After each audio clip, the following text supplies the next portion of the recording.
then the argument becomes, oh, so your uterus determines who you are and decides your fate? Not quite. The fact that a woman has a uterus is because she is a woman. She's a woman first, and that's why she has a uterus, not the other way around. What's the cure for a fragile ego? A compliment? The cure. The cure to a fragile ego is no ego.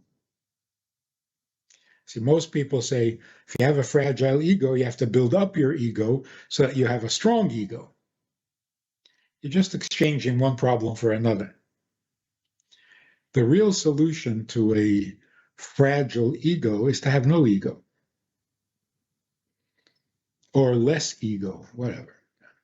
So the antidote to all ego issues is humility. Too much focus on self will cause problems because you'll either have an inflated opinion of yourself or a distorted negative image of yourself. So if the self becomes the topic, it's murky. It's not a good topic to get involved with. I am whatever I am. The question is, how much good can I accomplish?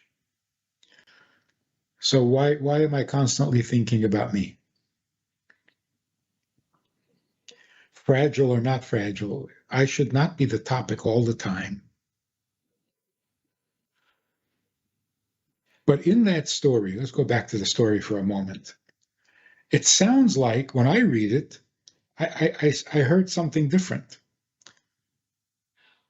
Rivka advises Yaakov to steal the blessings. And he does successfully. But now Esav wants to kill him. So why is Rivka suggesting that he leave town?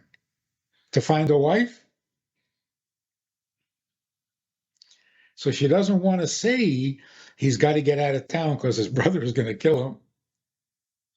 So she says, no, he's going to look for a shidduch. He needs to get married, so he should go. Well, why don't you do what Avraham did? Send one of your servants to find him a wife. Why does he have to go? So it seems a little manipulative, no? She doesn't tell her husband that Yaakov is in danger. She finds another reason for him to go to Haran. It is a very healthy thing, by the way. It has nothing to do with ego, actually. In every system, in every group, in every collective life, if you're living with other people, there's got to be where the buck stops. You can't constantly be debating with two equal opinions and you get nowhere. Like in the presidency, the president has veto power. He has to. Otherwise, nothing will ever get accomplished.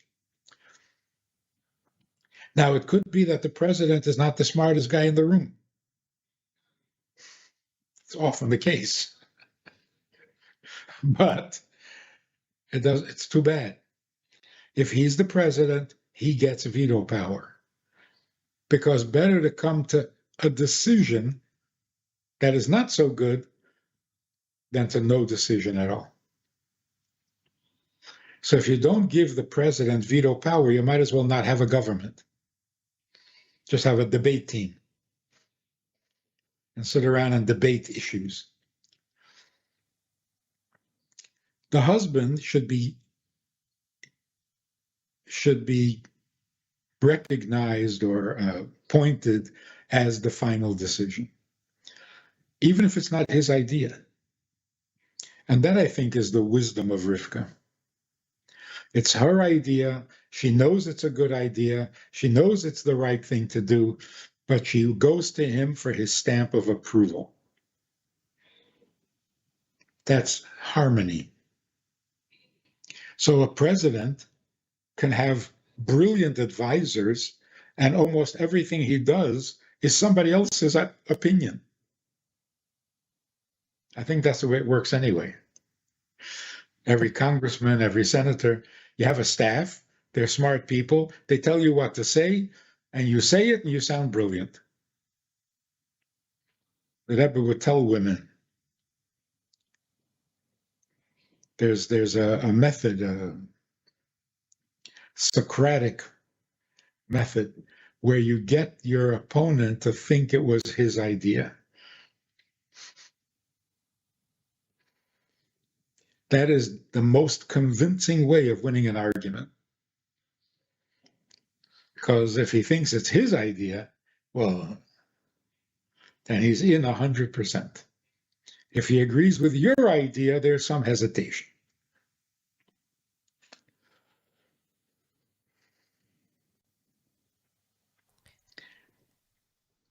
What's happening today is very sad and very painful to watch. And we always worried about losing our Jewish identity.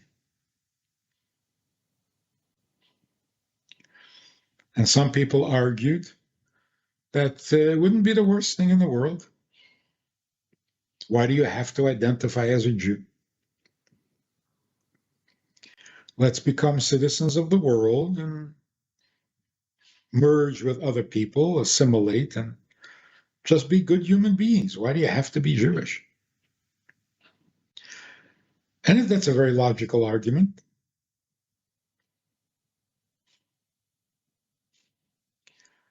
You can defend it by saying everybody has to have a group loyalty. It's useful to belong to a group, to identify with, so that you're bigger than just yourself. Okay, yeah, sounds so a little bit useful, but the downside is much stronger. People divide into groups, and inevitably there's going to be conflict. Inevitably there's going to be war.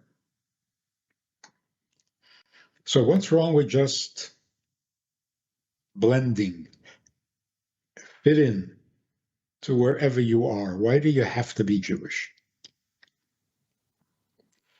But we found out the hard way, I guess, through experience, we are not choosing to be Jews. Jews are not chosen, they're chosen. We're not doing the choosing. We are chosen. We are given that identity in our DNA. So it's not a question of why would you want to be Jewish? You are Jewish. What are you going to do about it? Same is true with gender. It's not a discussion. You want to be male or you want to be female? You are what you are. And the only way to change that is by massacring yourself. And then who knows what you end up being. So we're told that we're Jews, and we have to find the wisdom and the strength and the dedication to be who we are. If you're male, well, then find a way to live it, to do it. If you're female, be who you are and be successful at it. Sometimes it's a challenge. So I think the Jewish experience is a very good model for people who are confused about their gender. If you're confused about your gender, talk to the Jewish people and find out how we managed to make being Jewish work for us. Because it seems like it was working against us. How do you make being male work for you? How do you make being female work for you? That's wisdom. An operation? That's a carpenter. Rabbi Friedman, but with that analogy, uh, being Jewish work for us means really being Jewish, not being Jewish in the name. I mean, realistically, if you're all in, then it works. Because otherwise, we can argue against it. I mean, with the whole Kanye West situation right now, calling Zionists out, which is Jewish, but not really what you mean, as far as I understand being Jewish. So there is also that line I mean, really, what does it mean to be a man today is actually what I would like to ask. Right. So what you're saying is, if we're going to use being Jewish as a model, then follow the logic. How did Jews make it work for them? By going deeper. Same thing. You're told you're a boy because you play with trucks. You're a boy because physically, biologically, it doesn't convince. It doesn't work. Well, okay, so let's go deeper. There's more to being male than biology. In fact, your body is designed to support your identity. It doesn't give you your identity. So if we were to say, for example, what is a woman? A woman is a creature who can give birth to another human being, period. And that is an absolutely correct statement because nobody else can. So if you want to define something, you want to identify it, you have to find that which is unique to that being. You can't say women are sensitive.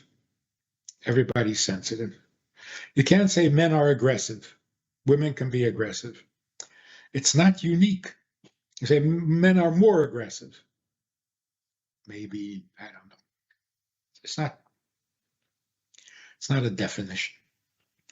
So if you want to know what is a woman, tell me something that only a woman has. And the answer is a uterus. Is that not a fact? It's a fact. So then the argument becomes, oh, so your uterus determines who you are and decides your fate? Not quite. The fact that a woman has a uterus is because she is a woman. She's a woman first, and that's why she has a uterus, not the other way around. So God sends a female soul into a female body. What is a female soul? A soul means a mission, the purpose for which you are born. If your purpose is to be female, then you'll have a female body that includes a uterus. If your purpose and mission in life is to be masculine, then you won't have a uterus.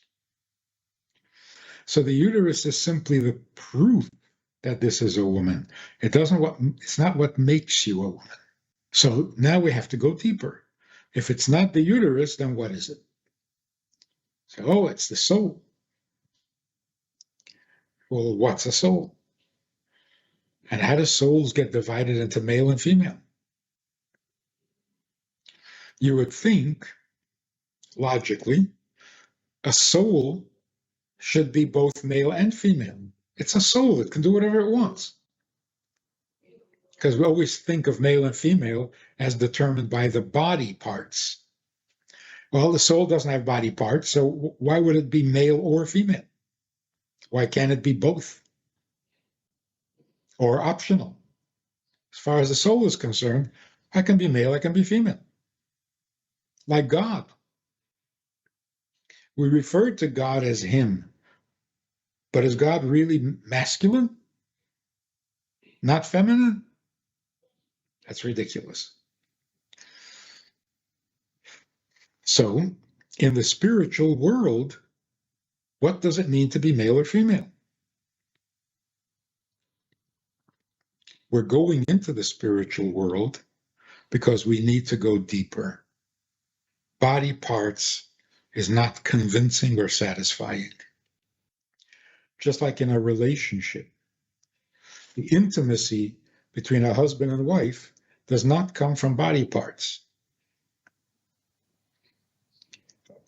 Although they're made for each other, somehow, and this is something we really need to think about, why is there sexual dysfunction? You would think it's a mechanical reality. This is a male body, this is a female body. How could it not work? So obviously, the biology is completely dependent on something deeper and something less physical. So, in overly simplified terms, if the emotions are not matching, then all of a sudden the body parts don't work. This is something that really we should give a lot of thought to, because we think the body parts are real. They're tangible, they're real, they're functional. What's the difference? What you feel, what you want, what you believe. You got the body parts, they fit each other. How could it not work? What's not working? When it doesn't work, it's not, I don't want to be intimate with you. That makes sense. That I can't function. So the body that seems to be so real and so mechanical turns out to be so delicate and so fragile. One nasty word, and that's it. The body can't function.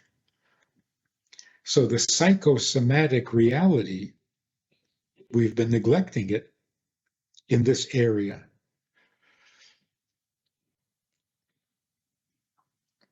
At any rate, what is it that makes us male or female? Something in our soul.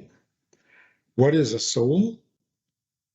The mission and the purpose for which your soul comes into the world in the first place. If you are given the mission of being the man, then you are given a man's body, a man's mind, a man's temperament, a man's personality, so that you can serve out the purpose for which you exist. If your purpose and mission was to be a female, then you're given a female body with female sensitivities, with a female psyche, a female mind, so that you're equipped to fulfill the mission for which you were created. It's very interesting that these two things, gender dysphoria and existential pain, are the two features in society today that describes who we are and what we're suffering from. It's amazing that they came together. At the same time that I don't know what male or female is, I also don't know why I'm here. I didn't ask to be born. What's the connection between the two? They're really one issue. If I don't know why I'm here, I don't know what it means to be male or female. Because male is originally a mission. Female is a mission. It evolves into different psyches, different bodies, different strengths, different weaknesses, but it all begins with a mission. So if I don't know what my mission is, well, then I don't know anything. If you enjoyed this conversation or this topic, and you're looking for more information, or you want to hear it again from another angle, there's a way to do that. And that is in this book. It's all there. Order it from Amazon. You can read it, reread it, and share it.